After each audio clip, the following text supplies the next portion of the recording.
आर्हत वाङ्मय में कहा गया है, पंचा सब परिन्नाया तिगुत्ता छसु संजया पंच निगहना धीरा निगंथा उज्जुदंशिनो। जैन तत्व विद्या में नव पदार्थ का वर्णन प्राप्त होता है। उत्तराध्ययनानि उत्तराध्ययन में कहा गया, जीवा जीवाय बंधोय पुण्यम पावा सवो तहा संबरो निज्जरा मुखो।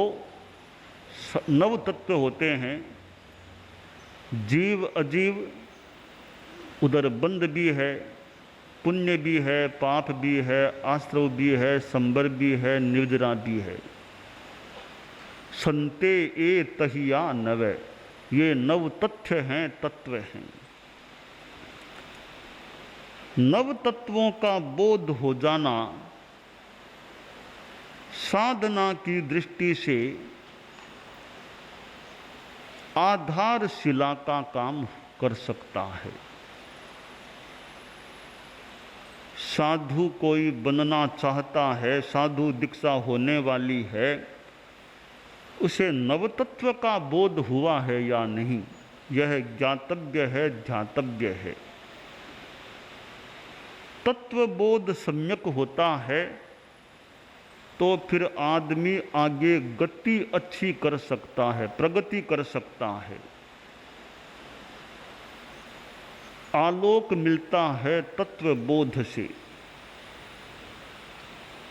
और आदमी के जीवन में कभी कभी ऐसा प्रसंग घटित होता है कि उसे प्रेरणा मिल जाती है, मार्ग प्रशस्त हो जाता है। संस्कृत में कहा गया, आश्रवो भव हेतु स्यात् संबरो मोक्ष कारणम इतीय मारहति दृष्टि शेष मस्याः प्रपंचनम। आश्रव भव का हेतु है, जन्म मरण का कारण है, और संबर मोक्ष का कारण है। यह आर्हत दर्शन का एक बड़ा सार है। और विस्तार प्रपंचन तो बहुत हो सकता है, पर सार की बात है कि आश्रव भव का कारण है और संबर मोक्ष का कारण होता है। साधु के लिए मिथ्यात्व आश्रव परित्यक्त होता है और अव्रत आश्रव भी परित्यक्त होता है। श्रावक है, वह भी मिथ्यात्व आश्रव से मुक्त होता है, आंशिक रूप में अव्रत आश्रव का भी निरोध करने वाला हो जाता है, हो सकता है। तो आश्रव को हम कैसे रोकें, यह परम आश्रव को रोकना परम साधना है। ज्यों ज्यों आश्रवों का निरोध होता है, गुणस्थान में भी क्रमारोहण हो जाता है। जैन तत्व विद्या में 14 गुणस्थान बतलाए गए हैं। 13वें गुणस्थान में केवल ज्ञान की प्राप्ति हो जाती है। 14वें गुणस्थान में शैलेशी अवस्था, मन वचन काय का पूर्णतया निरोध हो जाता है। और 14वें गुणस्थान जो बहुत अल्पकाल का, ए ई उ री लृ 5 रस्वाक्षरों के उच्चारण काल जितना, उसके बाद आत्मा शाश्वत स्थान सिद्धत्व को प्राप्त हो जाती है। तो यह आश्रव का निरोध बड़ी अच्छी महत्वपूर्ण साधना है। यानी संबर की साधना होती है आश्रव के निरोध से, और फिर निर्जरा का क्रम भी साथ में चलता है। तो संबर और निर्जरा दोनों मिलकर के आत्मा को सिद्ध शिला पर बिठा देते हैं, स्थापित कर देते हैं। प्रेरणा कैसे मिल जाती है? एक राजा था और राज्य का शासन संभालता था। तनाव भी हो जाता यदा कदा। अधिपति होना, अधिपतेर भावे आधिपत्यम। संस्कृत व्याकरण के हिसाब से अधिपति का भाव, यानी ये व्याकरण में विधान है, भाव अर्थ में त्वय तल टण प्रत्यय लगते हैं। जैसे शुक्ल आगे लगा दिया ता, शुक्लता, यह भाव, शुक्ल का भाव शुक्लता, कृष्ण का भाव कृष्णता, गुरु का भाव गुरुता, लघु का भाव लघुता, ऋजु का भाव ऋजुता। भाव अर्थ में त्वय तल टण प्रत्यय लगते हैं। तो अधिपति का भाव अधिपतिता, अधिपतित्व और आधिपत्य, अधिपतेर भाव है आधिपत्यम। किसी ने कल्पना की कि अधिपति होने का मतलब है आदियों का स्वामित्व प्राप्त करना, यानी मानसिक समस्याओं को मोल लेना।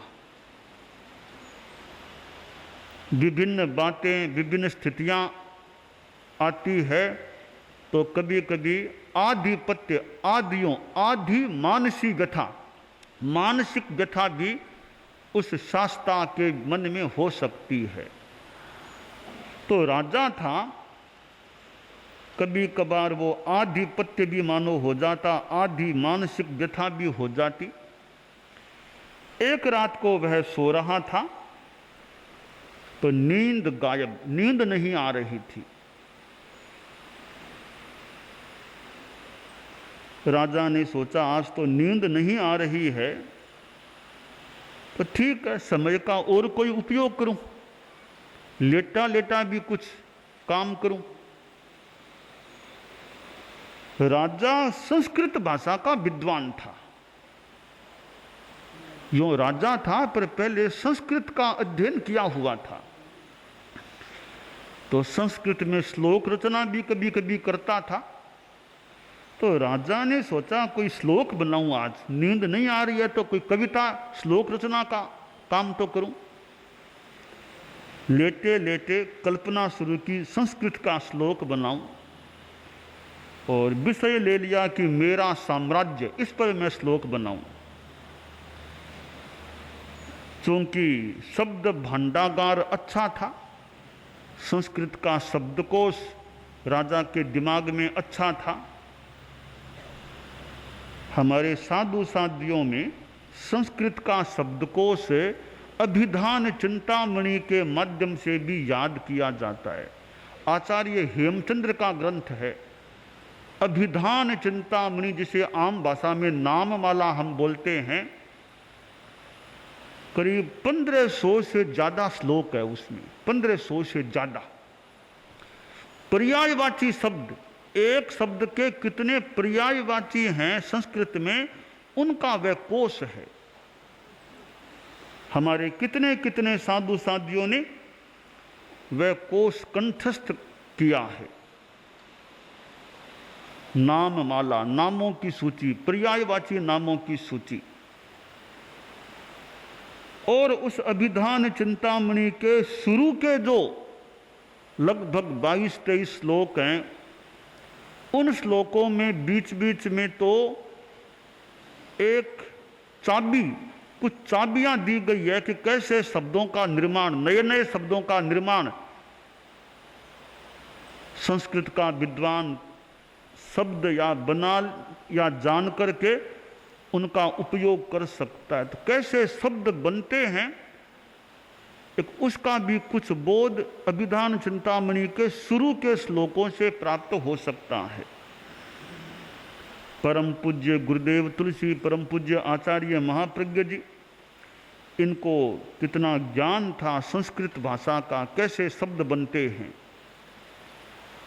कविता बनाने के लिए एक और जहां कल्पना शक्ति अच्छी चाहिए, तो वहीं शब्दों का भंडागार भी अच्छा होना चाहिए, तो कविता अच्छी बन सकती है। शब्दों का ज्ञान नहीं है तो कविता बनाने में कठिनाई है। शब्दों का ज्ञान है, कल्पना शक्ति कमजोर है तो भी कठिनाई है। तो राजा का शब्द भंडागार भी समृद्ध था, संस्कृत का व्याकरण का ज्ञान भी ठीक था, कल्पना शक्ति भी कुछ थी। तो श्लोक निर्माण शुरू किया। एक श्लोक में 4 चरण होते हैं। अब श्लोक बनाने में वो व्याकरण का ज्ञान कमजोर हो तो श्लोक भी गलत सलत बन सकता है।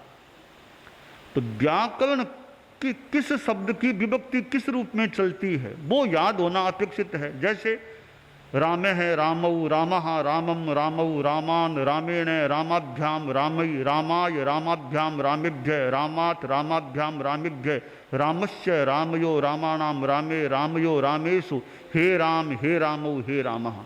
ऐसे ही हे जिन्ह जिनह जिनऊ जिनाह जिनम जिनऊ जिनान जिनेन जिनाभ्याम जिनई जिनाय जिनाभ्याम जिनेभ्य जिनाथ जिनाभ्याम जिनेभ्य जिनस्य जिनयो जिनानाम जिने जिनयो जिनेषु हे जिनऊ हे जिनाह।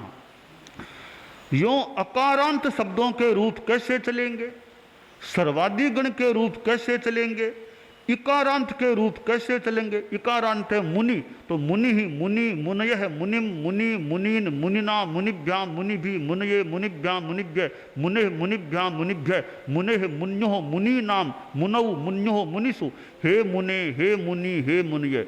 ऐसे अलग अलग तरह से शब्दों के रूप विभक्तियां चलती हैं। इकारांत उकारांत ऋकारांत सकारांत के कैसे चलेंगे, पुल्लिंग में कैसे, स्त्रीलिंग में कैसे, नपुंसक लिंग में कैसे, एक वचन कौन सा, द्विवचन कौन सा, बहुवचन कौन सा। हिंदी में तो 2 ही, एक वचन बहुवचन। संस्कृत में 3 बनते हैं, एक वचन द्विवचन बहुवचन। तो यह शब्दों का ज्ञान अच्छा हो तो श्लोक अच्छा बन सकता है। राजा ने 3 चरण बना लिए। वे इस प्रकार बनाए। चेतो हरायुवतयः स्वजनोनुकूलः सद्बान्धवाः प्रणय गर्भगिरश्च भृत्याः गर्जन्ति दन्ति निवहास्तरलास्तुरंगाः। 3 चरणों में राजा ने यह बात गुम्फित की कि मेरा साम्राज्य कैसा, इतनी रानियां मेरे पास हैं, स्वजन वर्ग मेरे अनुकूल है, भाई बंधु मेरे अच्छे हैं, मेरे नौकर चाकर बड़े मेरे प्रति भक्ति भाव रखने वाले हैं, और कितने घोड़े हाथी चपल घोड़े मेरे पास, हिन हिनाते घोड़े मेरे पास, चिंघाड़ने वाले हाथी मेरे पास। हस्तीशाला कितनी विशाल, हाथी भी कितने, घुड़शाला कितनी विशाल, घोड़े भी कितने, कितने कुलीन घोड़े मेरे पास हैं। 3 चरण तो बना दिए, पर चौथे चरण के बिना श्लोक अपूर्ण था। चौथा चरण कल्पना में आ नहीं रहा था। तो राजा बार बार 3 ही चरणों को दोहरा रहा था कि कहीं चौथा चरण भी दिमाग में कोई आ जाए। 5 बार 7 बार 10 बार 3 ही चरणों को राजा ने दोहराया। संयोग की बात, एक चोर उसी रात राजमहल में आया हुआ था। वह मौका देख करके राजा की सैया के पलंग के नीचे छुप गया था, बचाव सुरक्षा के लिए। संयोग की बात यह भी कि चोर भी संस्कृत का विद्वान था। चोर तो किसी कारण से बेचारा बन गया, मूल था वो संस्कृत का विद्यार्थी, विद्वान बना हुआ था। तो वह चोर, मैं चोर हूं इस बात को तो भूल गया, वो संस्कृत का प्रेम उसके भी उजागर हो गया। तो वह भी कवि था, संस्कृत का ऐसे श्लोक रचनाकार था। उसके मन में आया, अरे राजा जी बार बार 3 ही चरणों को क्या दोहरा रहे, चौथा चरण क्यों नहीं बोल रहे हैं। चौथा चरण चोर के दिमाग में आ गया था।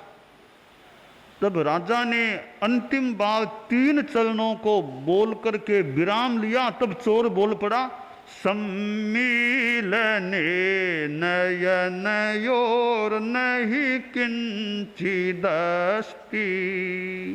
यानी राजा ने कहा, ये हैं, ये घोड़े घाटी सब कुछ है। तो चोर ने अंतिम में कह दिया ठीक सब कुछ है, पर सम्मीलने नयनयोर नहीं किंचित अस्ति, जिस दिन आंखें बंद हो जाएगी फिर कुछ नहीं है आपके लिए। आंखें बंद हो जाएगी फिर कुछ नहीं है आपके लिए, कुछ नहीं है संसार में। यह चरण राजा के कानों में पड़ा। अरे बड़ी ज्ञान की बात कह दी। कौन है नीचे? कहे तुम कौन हो नीचे? अब चोर ने सोचा, अरे बोला कि लाडा, बोला कि पकड़ा जाऊंगा मैं तो पकड़ में आ गया। अब निकलना पड़ा बाहर। बोला महाराज माफ करो। बात क्या, तुम कैसे घुसे? कि मैं तो चोर के रूप में था। अरे चोर था, कोई बात नहीं, तुम चोर था, जो भी था, आज से अब से मैं तुमको अपना गुरु मानता हूं। तुम मेरे गुरु हो आज से, अब से, क्योंकि तुमने बड़ा ज्ञान दे दिया। सम्मीलने नयनयोर नहीं किंचित अस्ति, कि आदमी आंखें बंद होने के बाद कुछ नहीं है फिर। तो मैंने सोचा इतना मेरे पास साम्राज्य है, इतनी चीजें हैं, तो तुमने ज्ञान दिया कि अब अभी तो सब कुछ है, जिस दिन आंखें बंद होगी फिर कुछ नहीं है। तब मेरे मन में आया, राजा बोला क्यों नहीं इस माया को छोड़ूं, साधु बन जाऊं, आखिर तो सब छूटने वाला है, पहले ही छोड़ दूं सबको, आत्मा का कल्याण करूं। जैन रामायण में हम देखें, अयोध्या की जो राज परंपरा चली है, ऋषभ से लेकर के ठेठ लंबी राज परंपरा, राज्य लोग कुछ समय तक राजपाट संभालते, फिर पीछे बेटे आदि को संभला के साधु बन जाते। अयोध्या के राजाओं में यह साधु बनने की परंपरा रही है। तो यह राजा भी विरक्त हो गया, कहा चोर भैया सारा राज्य मैं तुमको सौंपने को तैयार हूं, तुम संभालो, मैं तो अब राजा अभी हूं, अब साधु बनने वाला हूं, तो सारा राज्य तुम्हें सौंपना चाहता हूं, तुम मेरे गुरु हो। चोर बोला महाराज पहले तो मैं भी आपकी चोरी करने के लिए आया था, लेने का, अब मेरा मन भी विरक्त हो गया। जब मेरी वाणी से आपको वैराग्य आ गया, फिर मैं क्यों पीछे रहूंगा, मैं भी आपके साथ में साधु ही बनूंगा। राजा और चोर दोनों साधु बन गए। जीवन में कभी कभी कोई ऐसी बात सुनने को मिलती है या घटना देखने को मिलती है कि आदमी विरक्त चेता बन जाता है। 24 तीर्थंकर हुए हैं, स्वयं संबुद्ध होते हैं, या कहीं कोई निमित्त भी मिल जाए, आदमी को निमित्त से भी वैराग्य प्राप्त हो सकता है, या कोई पिछले जन्म जाति स्मृति ज्ञान हो जाए तो कोई वैराग्य भाव जाग जाए, दूसरों से प्रेरणा मिले तो वैराग्य भाव जाग जाए। जीवन का वह समय कितना धन्य होता है जब आदमी विरक्ति का निश्चय करता है और साधुत्व को स्वीकार कर लेता है।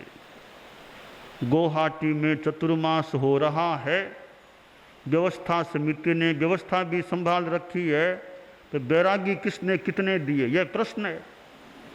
यात्रियों को व्यवस्था दी होगी, भोजनालय किया होगा, परंतु हमारे संतों को क्या दिया? बैरागी 1 2 3 4 दिए कि नहीं दिए, यह भी एक चिंतन की बात है। इतने संतों ने चतुर्मास किया, साध्यों ने चतुर्मास किया, उनको भेंट में फिर क्या मिला? तो किसी के मन में ऐसा वैराग्य भाव जाग जाए, वह भी 45-50 से पहले पहले की उम्र हो, तो कोई उत्थान का अवकाश मिल सकता है। विरक्ति का भाव कई बालकों में भी जाग सकता है, कई वृद्धों में भी नहीं जागता है। यह क्षयोपशम की बात है, भाग्य की बात है। पोता साधु बन जाता है, दादा साधु नहीं बन पाता है। यह सौभाग्य तो किसी भव्य आत्मा को, विशेष भव्य आत्मा को मिल सकता है कि साधु बनने की भावना भी पुष्ट हो और साधु बनने का अवसर भी प्राप्त हो जाए। तो यह संबोध जिसके भीतर में जाग जाता है, उद्बोध प्राप्त हो जाता है, वह व्यक्ति कल्याण की प्रखर शक्ति प्राप्त कर आत्म उत्थान में लग सकता है। आश्रव ऐसा तत्व है जिसे अवरुद्ध किया जाए तो साधुत्व की बात पुष्ट हो सकती है।